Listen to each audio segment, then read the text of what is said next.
Hoje vamos explorar uma forma de habitação que desapareceu quase completamente da paisagem sueca, mas que durante séculos abrigou dezenas de milhares de pessoas nos invernos mais rigorosos da Escandinávia. Antes de continuar com o vídeo, lembre-se de se inscrever no canal para mais narrativas documentais como esta.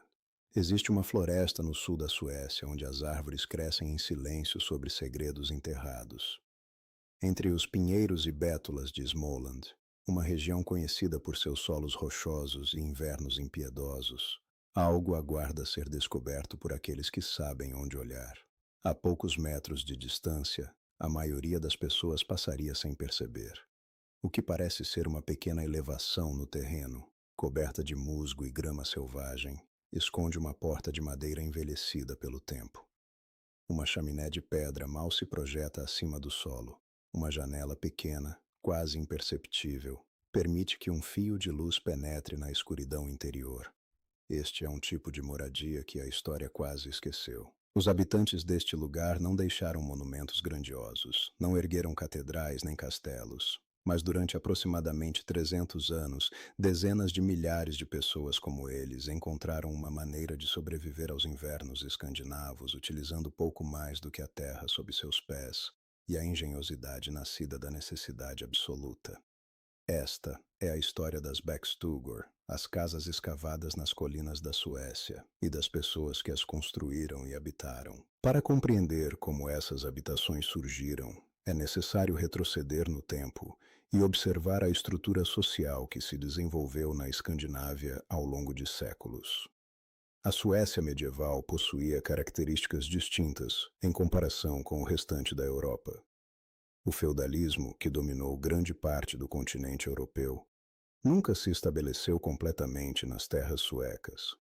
A servidão, que acorrentou milhões de camponeses europeus à terra de seus senhores, não se enraizou ali. Os camponeses suecos mantiveram um grau de liberdade pessoal e propriedade privada que era raro em outras regiões da Europa medieval. Contudo, essa liberdade relativa não significava prosperidade para todos. Desde os tempos medievais, a sociedade rural sueca se organizava em camadas claramente definidas. No topo estavam os proprietários de terras, os fazendeiros que possuíam campos suficientes para sustentar suas famílias e pagar impostos ao rei. Abaixo deles existiam os arrendatários, que trabalhavam terras alheias em troca de pagamento ou serviços. E na base dessa pirâmide social, frequentemente invisíveis nos registros oficiais, viviam aqueles que não possuíam absolutamente nada. Eram os trabalhadores sem terra, as viúvas sem família, os idosos sem força para trabalhar, os órfãos sem quem os acolhesse. Durante o século XVII, registros paroquiais começaram a mencionar com mais frequência um termo que já circulava nas comunidades rurais, Bakstugusitari. A palavra carregava um significado preciso e, para muitos, estigmatizante. Eram os moradores das Backstugor, pessoas que habitavam pequenas cabanas construídas em terras que não lhes pertenciam, em locais considerados inúteis para a agricultura. Em costas rochosas, bordas de pântanos, faixas de floresta demasiado íngremes para o arado. Esses eram os únicos lugares onde podiam erguer seus abrigos. O governo sueco olhava para essas pessoas com desconfiança. Como não eram proprietários registrados, não pagavam impostos. Suas moradias, construídas em terras alheias, não constavam nos registros de propriedade. Para o Estado, representavam uma população quase invisível, difícil de controlar e impossível de tributar. Leis tentaram restringir a prática, proibindo que paróquias oferecessem moradia a indigentes em Backstugor. Mas a alternativa legal, um sistema chamado Rotegong, era ainda mais problemática. Por esse sistema, os pobres eram obrigados a circular de fazenda em fazenda, permanecendo 1 ou 2 dias em cada uma, seguindo um calendário fixo. Ninguém gostava dessa solução, nem os fazendeiros que eram obrigados a receber estranhos, nem os pobres que viviam sem um lugar para chamar de lar. Assim, as Backstugor se multiplicaram silenciosamente pela paisagem rural sueca, tornando-se uma solução prática para um problema que nenhuma lei conseguia resolver. Os proprietários de terras toleravam essas construções em seus terrenos improdutivos porque recebiam em troca trabalho ocasional. Os pobres aceitavam qualquer pedaço de encosta onde pudessem cavar seu refúgio. E o governo, apesar de suas objeções oficiais, fechava os olhos para uma prática que aliviava a pressão sobre as paróquias e evitava custos com casas de pobres. Mas como era possível sobreviver em uma casa enterrada no solo durante invernos onde as temperaturas podiam cair a 15 graus negativos? A resposta estava na própria terra. Quando um construtor de Backstuga escolhia um local para erguer sua moradia, não o fazia ao acaso. A orientação era crucial. A encosta deveria estar voltada para o sul, a direção de onde vinha o máximo de luz solar durante os curtos dias de inverno. Nas terras setentrionais da Suécia, onde o sol de inverno permanece baixo no horizonte durante meses, cada raio de luz que pudesse penetrar pela porta ou pela pequena janela frontal significava calor adicional no interior. O primeiro passo da construção era escavar a encosta. Com ferramentas simples, o construtor cavava um espaço no lado da colina, criando uma abertura com aproximadamente 20 metros quadrados, o tamanho de uma sala de estar moderna. A terra removida não era desperdiçada. Parte dela seria reutilizada posteriormente no telhado. O solo exposto da encosta transformava-se automaticamente na parede dos fundos da habitação e frequentemente também em porções das paredes laterais. Dessa forma, o construtor eliminava a necessidade de erguer 3 ou até mesmo 2 paredes inteiras com materiais de construção convencionais.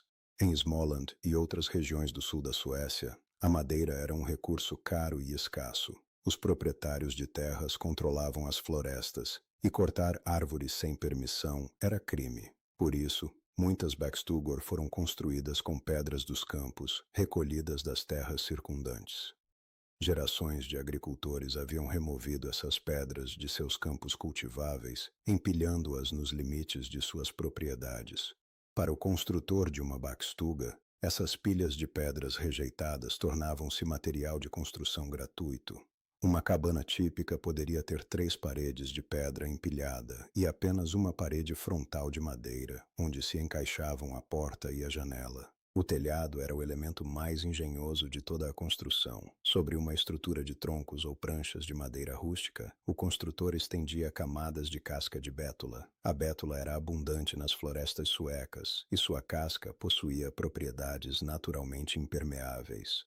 Disposta em camadas sobrepostas, funcionava como uma telha orgânica, direcionando a água da chuva para os lados e mantendo o interior seco. Sobre a casca de bétula vinham 2 camadas de turfa, cortada dos campos próximos. A primeira camada era colocada com a grama voltada para baixo contra a casca. A segunda camada ia com a grama para cima, permitindo que continuasse a crescer. Em uma única estação, o telhado se tornava indistinguível da própria colina. O peso da turfa úmida exercia uma pressão constante sobre as paredes de madeira abaixo, comprimindo cada junta e selando frestas que de outra forma permitiriam a entrada de correntes de ar. Era um sistema de construção que utilizava a gravidade e a umidade como aliadas, em vez de combatê-las. O interior de uma backstuga era espartano por necessidade. O piso consistia em terra batida, às vezes coberto com pedras planas para facilitar a limpeza. Contra uma das paredes de pedra ficava a lareira, construída de argila ou pedra, com sua chaminé atravessando o telhado de turfa. A lareira era o coração da habitação, fornecendo calor, luz e um local para preparar alimentos. Ao redor dela, organizava-se toda a vida doméstica. Os móveis eram poucos e simples. Uma estrutura de cama, geralmente encostada contra uma parede, uma mesa pequena, um banco ou tamborete, prateleiras fixadas nas paredes de pedra para armazenar utensílios e alimentos. O teto era baixo, às vezes mal alcançando 1,80 m de altura, obrigando muitos adultos a curvar-se ao entrar. As portas eram ainda mais baixas, exigindo que os visitantes se curvassem profundamente para atravessá-las. Essa característica não era acidental. Uma porta baixa significava menos área exposta ao frio exterior, menos calor perdido cada vez que alguém entrava ou saía. As janelas eram pequenas e poucas, geralmente apenas uma ou duas em toda a construção. A luz natural era escassa. Durante grande parte do ano, a iluminação interior vinha principalmente do fogo da lareira e de velas de sebo, feitas de gordura animal. Mas essas condições, aparentemente austeras, escondiam uma lógica térmica que engenheiros modernos viriam a estudar séculos depois. A física por trás das Backstugor era elegante em sua simplicidade. No sul da Suécia, a temperatura do ar pode variar até 45 graus Celsius ao longo do ano, oscilando entre verões de 30 graus positivos e invernos de 15 graus negativos. Mas a uma profundidade de aproximadamente 2 metros, o solo mantém uma temperatura relativamente constante ao longo de todo o ano, geralmente entre 5 e 10 graus Celsius. Uma backstuga construída parcialmente enterrada na encosta de uma colina tinha suas paredes posteriores e laterais em contato direto com essa massa térmica estável. No inverno, quando o ar exterior gelava, o solo mantinha-se significativamente mais quente. No verão, quando o sol aquecia a paisagem, o solo permanecia fresco. O telhado de turfa amplificava esse efeito. Cerca de 15 centímetros de solo e grama viva sobre a casca de bétula criavam uma camada de isolamento que funcionava em ambas as direções.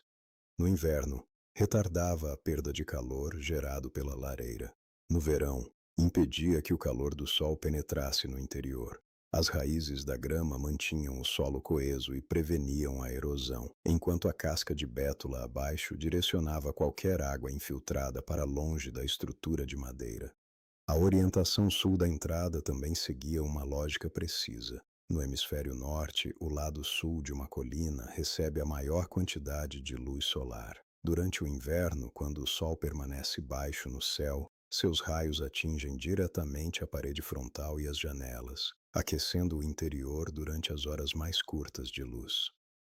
Durante o verão, quando o sol se eleva mais alto, a própria inclinação da colina acima da habitação cria uma sombra natural sobre a entrada, prevenindo o superaquecimento. Estudos modernos sobre construções semi-enterradas indicam que esse tipo de habitação pode reduzir os custos de aquecimento em até 80% comparado a construções convencionais acima do solo. Uma casa exposta a ar a menos 7 graus Celsius precisa ser aquecida a aproximadamente 28 graus para atingir uma temperatura confortável de 21 graus. Uma casa envolta por solo a 13 graus precisa ser aquecida apenas 8 graus. Os Bakstugusitari não conheciam esses números, mas conheciam algo igualmente valioso. Sabiam que um único fogo, cuidadosamente coberto com cinzas para a noite, poderia manter o cômodo acima do ponto de congelamento até o amanhecer. Quem eram, afinal, as pessoas que habitavam essas moradias escavadas na terra? Os registros históricos pintam um retrato de extrema vulnerabilidade social.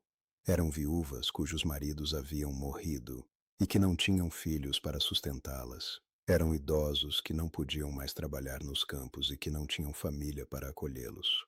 Eram trabalhadores sazonais que conseguiam emprego apenas durante a colheita. Eram artesãos sem oficina, tecelões, cesteiros, carpinteiros que trabalhavam por encomenda e viviam na incerteza permanente. Eram crianças órfãs que cresciam sem herança nem proteção. Ao contrário dos Torpari, os arrendatários que possuíam contratos formais com proprietários de terras e trabalhavam parcelas específicas em troca de pagamento ou serviços, os Bakstugusitari não tinham nenhum vínculo legal reconhecido.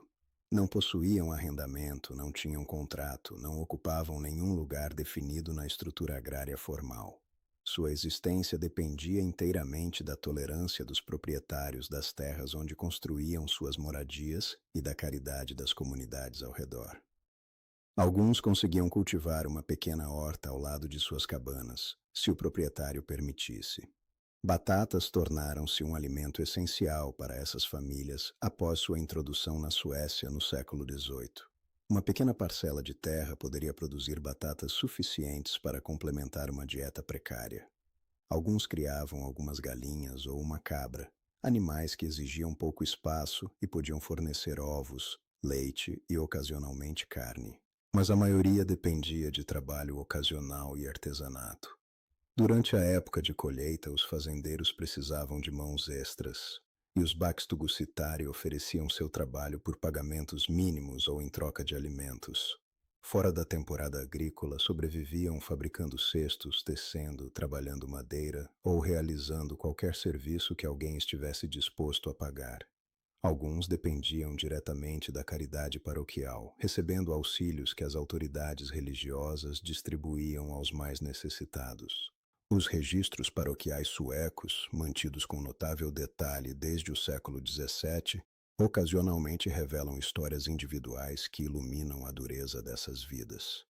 Em uma floresta de Småland, no início do século XIX, um homem conhecido como Pequeno John habitava uma backstuga que ainda existe hoje. Os registros locais preservaram um detalhe perturbador. Tanto a mãe de John quanto seu irmão se afogaram no lago próximo, e as circunstâncias sugerem que os afogamentos foram intencionais.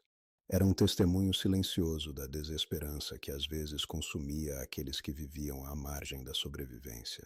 No início do século XIX, o governo sueco começou a registrar sistematicamente a quantidade de backstugor no país. O censo de propriedades de 1805 contabilizou pouco mais de 28 mil dessas habitações espalhadas pelo território sueco. Nas décadas seguintes, esse número cresceu dramaticamente. Em meados do século, havia aproximadamente 45 mil. Em 1885, o número atingiu seu pico histórico. 50 mil Backstugor pontilhavam as encostas e florestas da Suécia. Eram números extraordinários.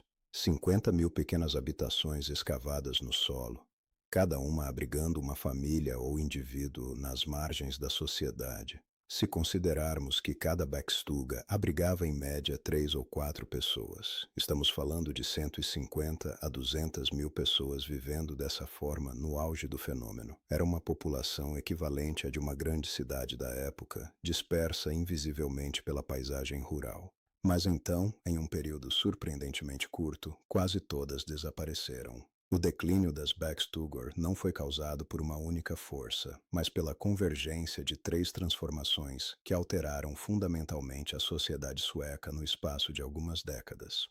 A primeira foi a reforma agrária conhecida como Laga-Skifte, aprovada em 1827. Esta lei reorganizou completamente a paisagem agrícola sueca.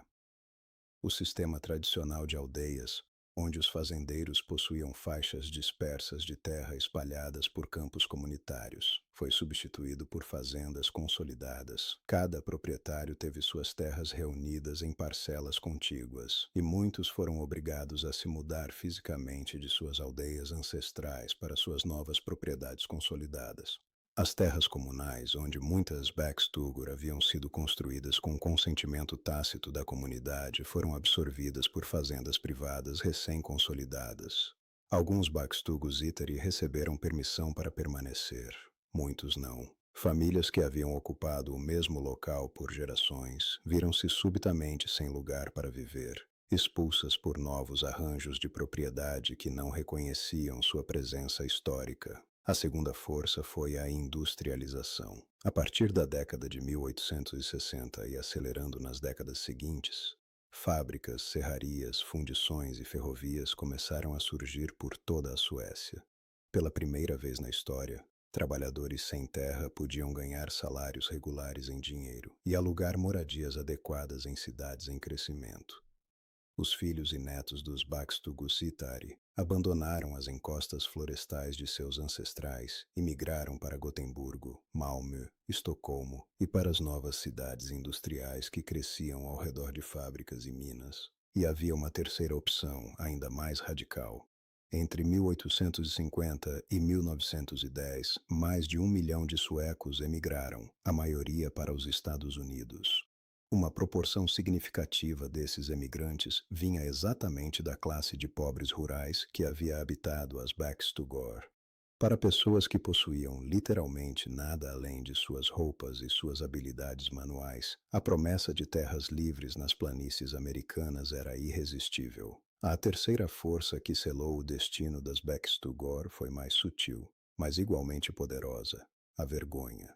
À medida que a Suécia se modernizava no início do século XX, as Beckstugor tornaram-se símbolos de uma pobreza que a nação desejava esquecer. Ninguém queria preservá-las. Eram lembranças embaraçosas de um passado que a nova Suécia próspera e industrial preferia deixar para trás. Em muitas aldeias, as Beckstugor simplesmente foram demolidas quando novas casas foram construídas. Em outras, foram abandonadas e deixadas para apodrecer lentamente na floresta. Os telhados de turfa cederam sob seu próprio peso quando não havia mais ninguém para mantê-los. As paredes de pedra desmoronaram e foram engolidas pelo musgo.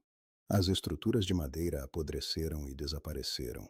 Em poucas décadas, paisagens que haviam sido pontilhadas de pequenas habitações tornaram-se indistinguíveis da floresta ao redor.